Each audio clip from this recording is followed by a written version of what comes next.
নতুন স্বাদের এক রেসিপি, একটার জায়গায় দুটো খাবেন, একটা খেলে বারবার খেতে মন চাইবে এই রেসিপিটা।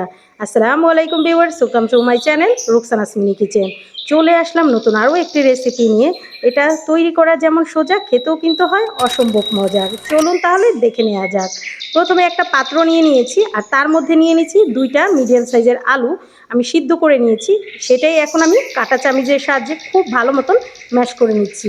আর এদিকে অবশ্যই খেয়াল রাখবেন যাতে কোনো রকম দলা বা লাম্পস অবশিষ্ট না থাকে। তো আমি খুব ভালো মতো ম্যাশ করে নিয়েছি। এই দেখুন আমার কিন্তু ম্যাশ করা হয়ে গেছে। এখন দিয়ে দিচ্ছি স্বাদ মতো লবণ, দিয়ে দিচ্ছি 1 চা চামচ চিনি, দিয়ে দিচ্ছি 2 চা চামচ গুঁড়ো দুধ। গুঁড়ো দুধটা অবশ্যই দিবেন, এতে কিন্তু খেতে ভীষণ ভালো লাগবে। আর দিয়ে দিচ্ছি 1 চা চামচ ইস্ট, আর দিয়ে দিচ্ছি 2 টেবিল চামচ রান্না করা সয়াবিন তেল। তারপর কাঁটা চামচটা দিয়ে আমি খুব ভালো মতন মিশিয়ে নিচ্ছি। আর আলুটা কিন্তু অবশ্যই গরম থাকতে হবে, গরম না থাকলে কিন্তু ইস্টটা দেওয়া কোনোই কার্যকর হবে না। সেজন্য আলুটা গরম থাকা অবস্থায় এভাবে ম্যাশ করে তারপরে কিন্তু ইস্ট আর বাকি উপকরণগুলো ব্যবহার করবেন। তো খুব ভালো মতন আমার মিশিয়ে নেওয়া কিন্তু হয়ে গেছে। এখন দিয়ে দিচ্ছি 1 কাপ ময়দা। তো আমি ময়দা দিয়ে কাজটা করছি, আপনারা চাইলে কিন্তু আটা দিয়েও করে নিতে পারেন, কোনো সমস্যা নেই। প্যাকেটের যে আটাটা থাকে সেটা দিয়েও করে নিতে পারেন, তবে স্বাস্থ্যকর কিন্তু আটাটাই। তো আমার কাছে আটাটা ছিল না, ময়দাটা ছিল, সেটা দিয়ে কিন্তু আমি এই রেসিপিটা তৈরি করে নিচ্ছি। তো চামচ দিয়ে খুব ভালো মতন মিশিয়ে নেওয়ার চেষ্টা করেছিলাম, তো হাত দিয়ে করলেই কিন্তু সবচেয়ে বেশি ভালো রেজাল্ট পাওয়া যায়। তো সেজন্য কাঁটা চামচটা রেখে আমি হাতের সাহায্যে খুব ভালো মতন মিশ্রণটাকে মিশিয়ে নিচ্ছি আর একটা সফট ডো তৈরি করে নিয়েছি। এই দেখুন একদম সফট হয়েছে। আর আমি এখানে কিন্তু কোনো রকম পানি ব্যবহার করিনি, এটা আপনারা অবশ্যই খেয়াল রাখবেন, এতে কিন্তু কোনো রকম পানি ব্যবহার করা যাবে না। এই দেখুন, তো আমি একটা সফট টাইপের ডো কিন্তু তৈরি করে নিয়েছি। আর খুব ভালো মতন একটু সময় নিয়ে এটা মুথে নেবেন, এতে কিন্তু অনেকটা সফট হবে। এই দেখুন, তো আমি এটাকে ভালো মতন মুথে এরকম একটা গোল টাইপের তৈরি করে নিয়েছি।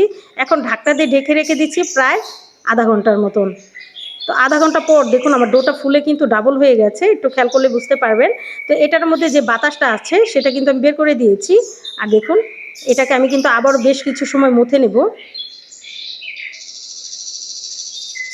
তো আমার ডোটা কিন্তু মুথে নেওয়া হয়ে গেছে। আর সম্পূর্ণ ডোটা কিন্তু আমি একটা বোর্ডের মধ্যে নিয়ে নিচ্ছি। তো কিছুটা পরিমাণ ময়দা আমি ছিটিয়ে নিয়েছি, তার মধ্যে কিন্তু আমি সম্পূর্ণ ডোটা নিয়ে নিচ্ছি।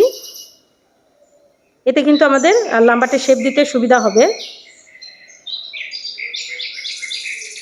তো আমি ছুরির সাহায্যে এটাকে কাট করে নিচ্ছি। তো একটু বড় সাইজের রুটিটাই কিন্তু হবে, সেজন্য কিন্তু আমার 5টার মতন রুটি তৈরি হয়ে গেছে। আপনারা চাইলে কিন্তু আরও ছোটো করে তৈরি করে 6-7টা করে নিতে পারবেন। এই দেখুন, তো আমি একটা ডো এভাবেই কিন্তু লিচি কেটে নেব, আর বাকিগুলো কিন্তু আমি রেখে দিচ্ছি, একটা আমি রেখে দিচ্ছি। এই দেখুন, তো সুন্দর করে কিন্তু গোলাকৃতি দেওয়ার জন্য আমি এভাবে একটু মুথে নিচ্ছি। এই দেখুন, এতে কিন্তু গোলের শেপটা দিতে সুবিধা হবে। এই দেখুন, তো কিছুটা পরিমাণ ময়দা আমি ছিটিয়ে দিয়েছি। আর এটাকে আমি একটু এপিট ওপিট করে লাগিয়ে নিচ্ছি যাতে রুটি বেলার সময় লেগে না যায়। তো আমি রুটিটা বেলে নিচ্ছি। তো একদম পাতলাও না আবার একদম ভারীও না, মিডিয়াম সাইজের একটা রুটি আমি বেলে নেব। এই দেখুন,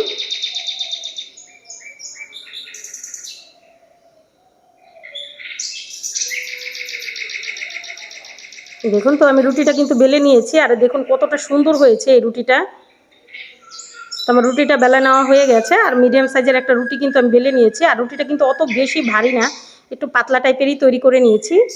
এই দেখুন, তো আমি রুটিটা নিয়ে নিচ্ছি। তো অন্যদিকে একটা তাওয়া বসিয়ে দিয়েছি আর তার মধ্যে রুটিটা আমি দিয়ে দিচ্ছি। তো রুটিটা যখন এক সাইডে একটু কালার আসবে তখনই কিন্তু আমি উল্টে দেব। দেখুন মাশাআল্লাহ রুটিটা কত সুন্দর ফুলে উঠছে। এরকম একটা সফট রুটি কিন্তু আপনারা ইজিলি যখন মন চায় তৈরি করে নিতে পারবেন। 3 থেকে 4 ঘন্টার মতন এই রুটিগুলো এতটা সফট থাকবে, মুখে দিলে নরম তুলতুলে হবে, এতটা মজার লাগবে, মুখে দিলে মিলিয়ে যাবে। এই দেখুন আমি চেপে চেপে কিন্তু রুটিটাকে ভেজে নিচ্ছি।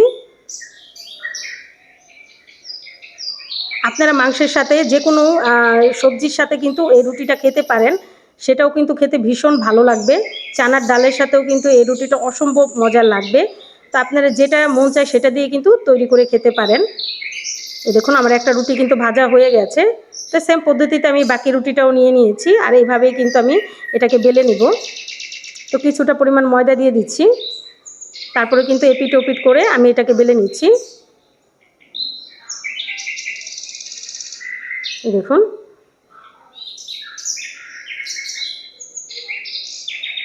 আপনারা যদি সেম রেসিপি ফলো করে তৈরি করেন আপনাদের রুটিগুলোও কিন্তু একদম পারফেক্ট হবে। সবসময় কিন্তু একঘেয়েমি রুটি খেতে একদমই পছন্দ হয় না। বাচ্চাদের এইরকম আনকমন স্বাস্থ্যকর জিনিস কিন্তু আপনারা ইজিলি বাসায়ই তৈরি করে দিতে পারেন। আর এই রেসিপিটা ফলো করলে কোনো রকম সংশয় হবে না, আপনারা ইজিলি তৈরি করে নিতে পারবেন।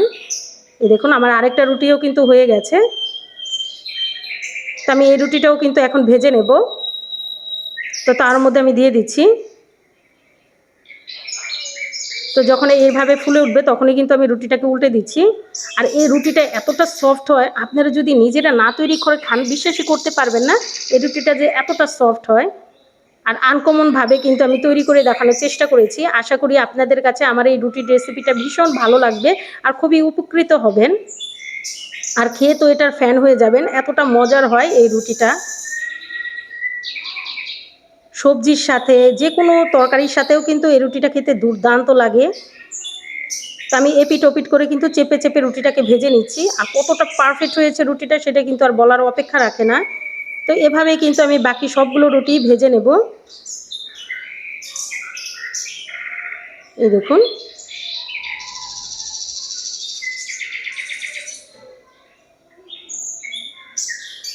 এরকম একটা রুটি হলে কিন্তু অনুপূর্ণে খিচুড়ি আর প্রয়োজন হয় না।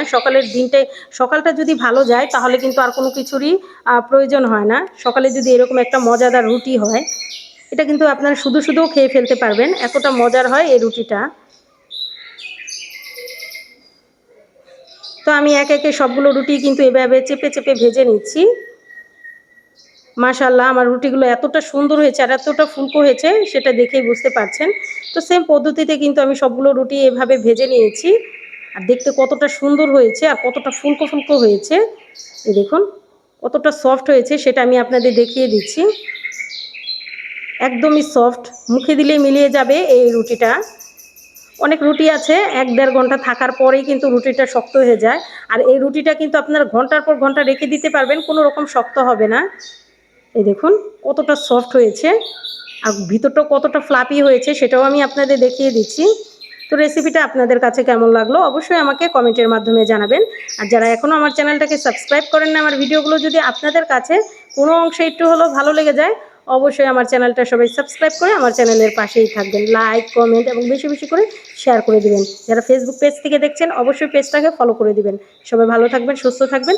আল্লাহ হাফেজ।